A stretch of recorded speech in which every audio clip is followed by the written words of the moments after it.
Shalom, Bapak Ibu dan Saudara yang saya kasih dalam Tuhan Yesus, keluarga besar Happy Sword Family. Puji Tuhan, pada pagi hari ini kita masih diizinkan bertemu di dalam renungan pada pagi hari ini. Sebelumnya, mari kita berdoa terlebih dulu. Kami mengucap syukur terima kasih Tuhan untuk pagi ini, untuk hari yang baru yang Tuhan sudah berikan buat kami. Dan sebelum kami memulai segala aktivitas kami pagi ini, izinkan kami Tuhan untuk mendengarkan sebagian daripada firman-Mu. Biar kiranya Tuhan firman-Mu yang kami dengar pada pagi hari ini boleh merema di dalam kehidupan kami dan boleh menjadikan kami pelaku-pelaku firman sepanjang hari ini. Di dalam nama Tuhan Yesus kami berdoa. Amin. Di minggu awal bulan Mei ini, Bapak Gembala menjelaskan tentang lalang dan gandum. Orang-orang yang percaya adalah gandum-gandumnya Allah. Sedangkan orang-orang yang belum percaya adalah lalang dari dunia ini, yaitu orang-orang yang belum mengenal Tuhan. Bapak Ibu Saudara sekalian, judul renungan hari ini saya beri judul BFF atau Best Friend Forever. Firman Tuhan diambil dari Markus 2 ayat 1-5 dengan judul perikopnya Orang Lumpuh Disembuhkan. Kemudian sesudah lewat beberapa hari, waktu Yesus datang lagi ke Kapernaum, tersiarlah kabar bahwa ia ada di rumah. Maka datanglah orang-orang berkerumun sehingga tidak ada lagi tempat, bahkan di muka pintu pun tidak. Sementara ia memberitakan firman kepada mereka, ada orang-orang datang membawa kepadanya seorang lumpuh digotong oleh 4 orang. Tetapi mereka tidak dapat membawanya kepadanya karena orang banyak itu. Lalu mereka membuka atap yang di atasnya. Sesudah terbuka, mereka menurunkan tilam tempat orang lumpuh itu terbaring. Ketika Yesus melihat iman mereka, berkatalah ia kepada orang lumpuh itu, "Hai anakku, dosamu sudah diampuni."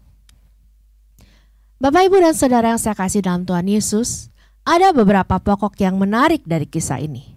Yang pertama ada di ayat 1b, saat Yesus datang lagi ke Kapernaum, tersiarlah kabar bahwa ia ada di rumah. Pastinya keempat sahabat si lumpuh ini mendengar juga kabar tentang Yesus ke kotanya.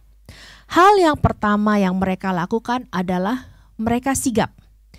Mereka segera memberitahukan kabar tentang Yesus itu kepada sahabat mereka yang lumpuh itu. Hal itu menunjukkan mereka peduli pada sahabat mereka yang lumpuh itu. Mereka prihatin pada keadaan teman mereka itu sehingga mereka menyampaikan kabar tentang kedatangan Yesus. Mereka memberikan harapan kepada sahabat mereka yang lumpuh itu dalam Yesus. Karena apabila sahabat mereka itu sembuh dari lumpuhnya, tentunya keadaan sahabat mereka itu akan lebih baik daripada sebelumnya. Begitulah kita seharusnya bersikap, bertindak sebagai gandum-gandumnya Allah. Kita tidak boleh berpikiran egois. Kita yang sudah diselamatkan, seharusnya kita menyampaikan kabar keselamatan itu kepada orang lain yang belum percaya kepada Tuhan. Tidak hanya dengan mengatakan bahwa Yesus satu-satunya juru selamat dunia, tetapi juga menunjukkannya dengan sikap kita, cara hidup kita yang tentu saja harus berbeda dengan cara hidup orang-orang dunia. Karena memang walaupun serupa tapi tidak sama. Lalang dan gandum tetap berbeda. Kedua, mereka tidak hanya menyampaikan kabar baik tentang kedatangan Kristus itu, tapi mereka juga bergerak. Mereka bekerja. Mereka menyatukan hati dan pikiran mereka dengan membuat tandu untuk dapat membawa sahabat mereka itu. Jadi, mereka bertindak, tidak hanya sekedar berbicara saja. Itu juga yang harus dilakukan kita sebagai gandum-gandumnya Allah. Tidak hanya berbicara saja, itu tidak akan cukup. Tetapi kita juga harus bergerak, harus melakukan sesuatu. Tidak hanya cukup dengan kata-kata aku mengasihimu, tetapi dalam sikap sehari-hari kita tidak peduli kepada orang lain. Tidak cukup hanya dengan berkata kasihan dia kekurangan, tetapi kita tidak melakukan apa-apa. Atau mungkin ada salah satu saudara kita saudara seiman kita yang sakit dan kita hanya mengatakan semoga kamu cepat sembuh, tapi kita tidak mendoakan.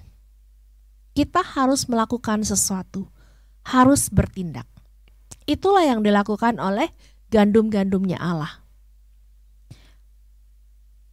Tanpa sadar, seringkali hal-hal ini terjadi dalam kehidupan pelayanan kita. Di dalam sebuah tim, kira-kira apa yang akan terjadi jika tidak ada kesatuan hati, tidak ada kesamaan visi misi, masing-masing anggota bergerak sendiri-sendiri sesuai dengan kehendak hati, tidak ada ketundukan pada ketua tim? Tentunya tim itu tidak dapat bekerja dengan baik dan tinggal tunggu waktu saja untuk bubar. Tidak hanya di dalam pelayanan, tetapi juga di dalam kehidupan sehari-hari. Apa jadinya kalau di dalam sebuah keluarga, ayah tidak memiliki otoritas atau wibawa sebagai seorang ayah? Istri tidak taat kepada suami, anak-anak tidak taat dan memberontak kepada orang tua. Roma 12 ayat 16 mengatakan, hendaklah kamu sehati sepikir dalam hidupmu bersama. Janganlah kamu memikirkan perkara-perkara yang tinggi, tetapi arahkanlah dirimu kepada perkara-perkara yang sederhana. Janganlah menganggap dirimu pandai.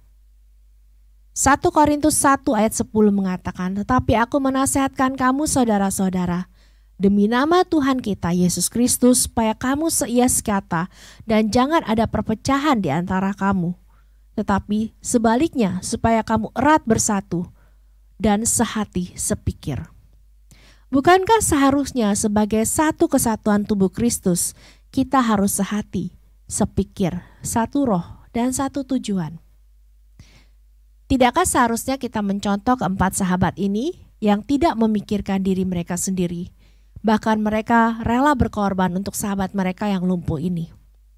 Bahkan mungkin mereka tidak hanya berkorban tenaga atau berjerih lelah membuat tandu untuk mengusung sahabat mereka, tetapi juga mereka membawa sahabat mereka itu datang kepada Kristus.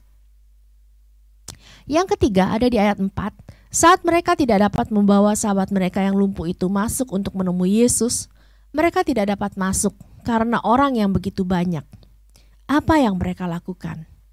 Kembali, mereka menyatukan hati. Mereka sehati, sepikir, satu tujuan dan satu roh. Mereka membuka atap yang ada di atas Yesus dan sesudah terbuka, mereka menurunkan tilam tempat orang lumpuh itu terbaring. Apa yang sudah mereka kerjakan dengan sehati, sepikir, setujuan dan satu roh itu, akhirnya mendatangkan kemuliaan Allah di tempat itu. Karena di ayat 5 dikatakan, ketika Yesus melihat iman mereka, berkatalah ia kepada orang yang lumpuh itu, hai anakku, dosamu sudah diampuni. Iman siapa yang Yesus lihat? Selain iman dari orang yang lumpuh itu, Yesus juga melihat iman keempat orang itu. Iman dari sahabat-sahabat sejati orang yang lumpuh itu.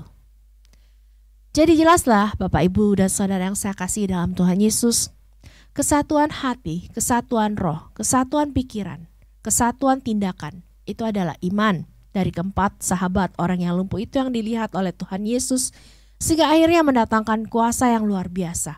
Mujizat kesembuhan pun terjadi, dan tidak hanya itu saja, dosa sahabat mereka yang lumpuh itu pun diampuni.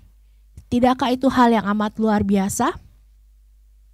Begitu juga di dalam kehidupan kita, dalam pelayanan kita, segala sesuatu yang kita lakukan dengan sepenuh hati untuk Tuhan akan mendatangkan kuasa dan mujizat yang nyata.